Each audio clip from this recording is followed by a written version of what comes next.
सरपंच देशमुख यांचे मारेकरी आणि त्याच्यातले सगळे संशयित आरोपी पुण्यातच का अटक होतात? मंत्र्यांना वाचवण्यासाठी त्यांच्या पक्षाचा नेता पुण्यातच अटक दिली पाहिजे यासाठी पाठीशी घालतोय का? जर बीडमध्ये दहशत असेल, बीडमध्ये मंत्र्यांची दहशत अत्यंत टोकाला गेली असेल आणि गुन्हेगारी प्रचंड प्रमाणात वाढली असेल, तर त्या गुन्हेगारांना अभय कुणाच्या हिमतीमुळे मिळालं?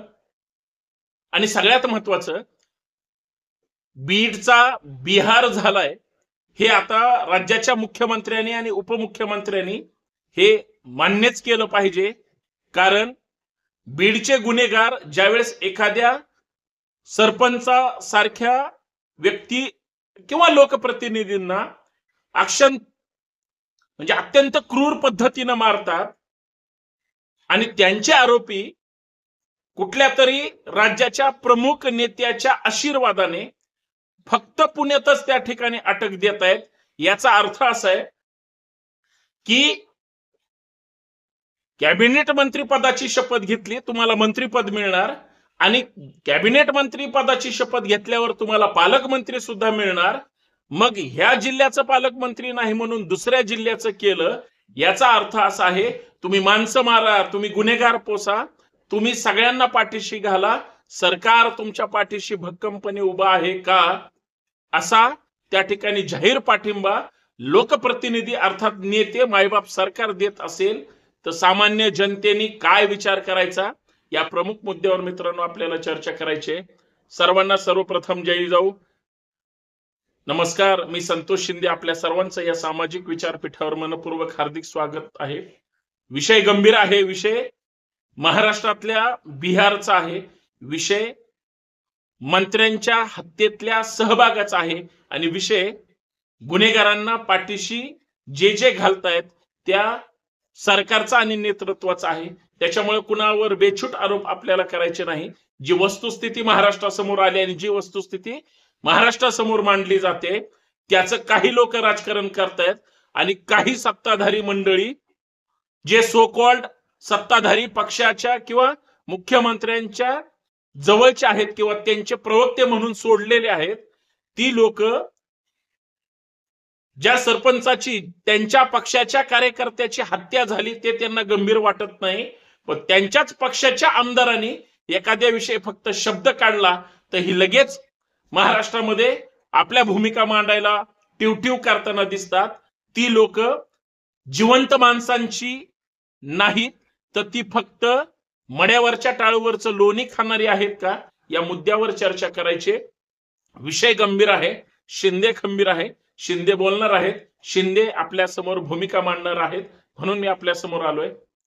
मित्रांनो, काय चाललंय महाराष्ट्रामध्ये? आज 20-25 दिवस झालं ज्या वाल्मिक कराडनी ज्या कंपनीला त्या ठिकाणी धमकावून त्याची लोक खंडणी मागतात, ज्या पवन चक्क्यांच्या कंपन्यावर ज्यांची दहशत आहे, ज्या बीड जिल्ह्यामध्ये ज्यांची दहशत आहे, आणि असं बोलतात की ज्या पालकमंत्र्याचं पालकमंत्रीपद ज्या व्यक्तीकडे भाड्याने होतं ते म्हणजे वाल्मिक कराड, ज्या बीड जिल्ह्यामध्ये वाळू माफियापासून सगळी गुन्हेगारी ज्यांनी प्रचंड दहशत निर्माण केली ते खंडणीखोर गुन्हा असलेले वाल्मिक कराड, ज्यावेळेस त्यांचे सख्खे मित्र, सख्खे नेते किंवा त्यांचे सर्वेसर्वा, त्यांचे आका ज्यावेळेस मुख्यमंत्र्यांनी भेटतात, 19 दिवसानंतर ते पुण्यामध्ये शरण येतात, ते पुण्यातल्या वेगळ्या वेगळ्या भागात फिरतात, तीच गाडी सगळीकडे फिरत असायची. पोलिसांना सगळं माहितीये. आज जे महाराष्ट्रासमोर आलंय ते अर्ध सत्य आहे, अजून मूळ सत्य बीडकरांना सुद्धा माहिती आहे.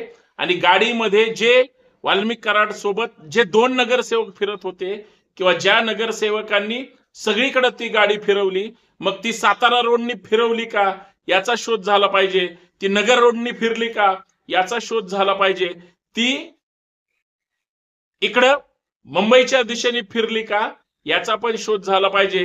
पुण्यामध्ये कुणाकुणाला भेटले, कुठल्या नेत्याला, आमदाराला, मंत्र्याला, माजी नगरसेवकांना, याच्या सुद्धा तपास आणि शोध झाला पाहिजे. कारण जर सत्ताधारी जर ताकदीनं या लोकांच्या पाठीशी असतील तर सरकारमधलेच लोक पुणे मुंबई सारख्या किंवा मोठ्या शहरांमध्ये यांच्या पाठीशी का नसेल? नेत्यांचा आशीर्वाद असतोच. नेत्यांचे दोन पद्धतीचे आशीर्वाद असतात, एक स्पष्ट दिसणारा आणि एक अदृश्य. म्हणजे दृश्य आशीर्वाद हा लोकांना माहित आहे, पण अदृश्य हात, अदृश्य शक्ती वाल्मिक कराड किंवा धनंजय मुंडे साहेब यांच्या पाठीशी खंबीर असल्यामुळं धनंजय मुंडे साहेबांना मंत्रिपदाचं बक्षीस मिळालं. आहात कुठे? अजित दादा, तुम्ही राज्याचे उपमुख्यमंत्री आहात, तुमच्या पक्षाचे तुम्ही राष्ट्रीय नेते आहात, खर तर पुण्याचे पालकमंत्री आहात. जर एखादा तुमच्याच पक्षाच्या मंत्र्यावर प्रचंड आरोप असताना तुम्ही मंत्रिपदाचं जसं बक्षीस देता, गिफ्ट देता, तसंच बीड जिल्ह्याचं नाही दिलं, पण बीड जिल्ह्याची शिव ज्या जिल्ह्याला चिटकलेली आहे त्या धाराशिव जिल्ह्याचं सुद्धा पालकमंत्री पद तुम्ही त्यांना दिलं.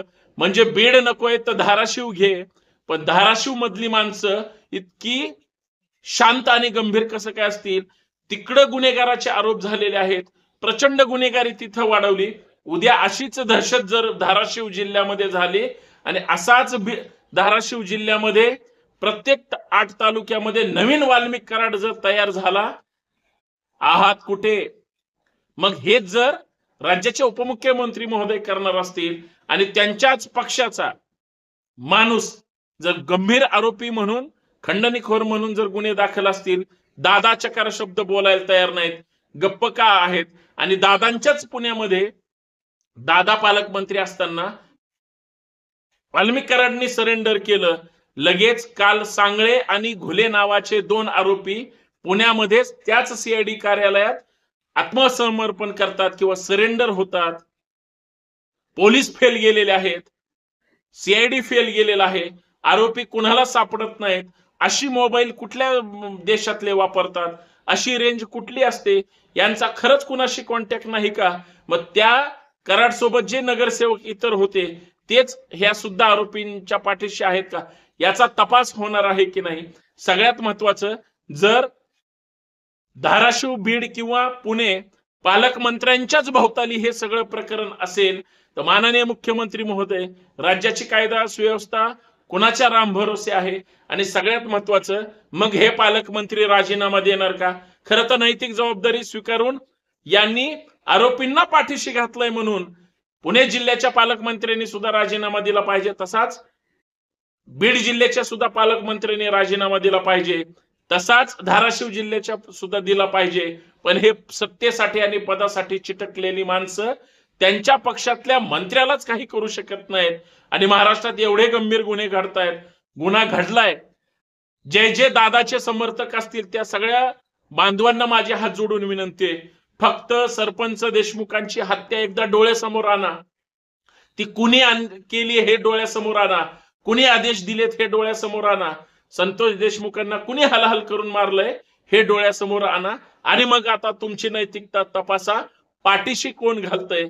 आणि एवढं जर सगळं होत असताना पालकमंत्री पद जर बक्षीस म्हणून दिलं जात असेल, मंत्रीपद म्हणून बक्षीस दिला जात असेल, तर प्रचंड मोठा घोळ आहे. लोकांशी भावना, म्हणजे भावनांशी तर खेळायचंय, पण भावनांची त्या ठिकाणी चेष्टा केल्याचा हा सगळा प्रकार आहे. विषय गंभीर आहे, राजीनामे दिले पाहिजेत. म्हणून आज संतोष देशमुख साहेबांच्या समर्थनार्थ तमाम पुणेकरांच्या वतीनं ज्यावेळेस पुण्यामध्ये मोर्चा निघतो, तो मोर्चा आरोपींना पकडावा म्हणून आहे. आरोपी सरकारला पकडता येत नाहीत, आरोपी सरकार पकडत नाही. आरोपी गुन्हा केल्यानंतर आरोपींनी सगळ्यांना फोन केले, सगळं मिळतंय, कशा पद्धतीनं प्लॅनिंग केलं हे कळतंय. आरोपी पकडले जात नाहीत, आरोपी स्वतःहून त्या ठिकाणी पोलिसांना शरण येतात. याचा अर्थ सगळं संशयास्पद आहे. महाराष्ट्र या पद्धतीवर काही भावना व्यक्त करणार आहे का नाही, हा संशोधनाचा प्रश्न आहे. पालकमंत्र्यांनी राजीनामा दिला पाहिजे, ही मात्र माझ्या समोर त्या ठिकाणी निर्माण झाले. कारण ही लोक सरकारमध्ये आहेत म्हणूनच गुन्हेगारांची हिंमत आहे. गुन्हेगार स्वतःहून सरेंडर होतात. गुन्हा घडलाय, गुन्हा केलाय, आरोपी पकडले जात नाहीत, याचं दुर्दैव आहे. बाकी जोपर्यंत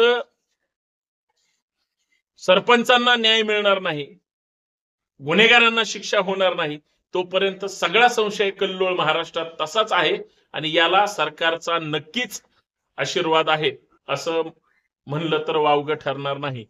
धन्यवाद. जय जिजाऊ, जय शिवराय.